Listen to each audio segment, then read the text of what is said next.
Today, we will be showing you how to install breaker boards when using the 3mm Quickfix system. Breaker boards are highly recommended. As Ekodeck expands and contracts in its length with changes in temperature, breaker boards help minimise the visual effect of butt joints opening and closing and ensure consistent gapping across your deck.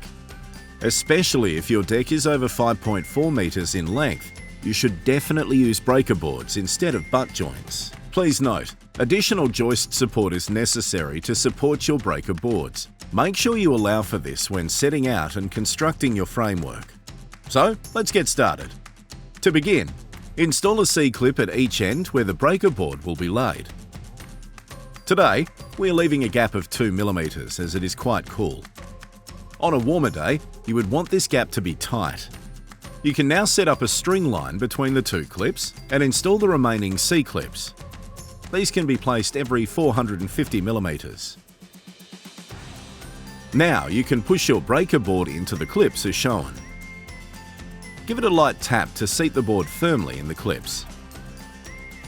To secure the other side of your breaker board, you will need to modify a standard clip. This can be done by flattening or cutting one side of the clip to make it single-sided.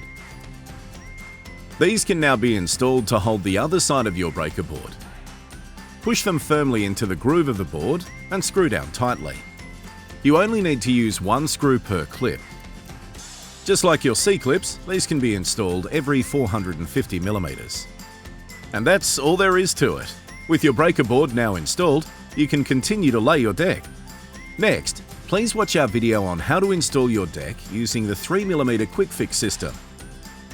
Download comprehensive installation guides from our website at ekodeck.com.au.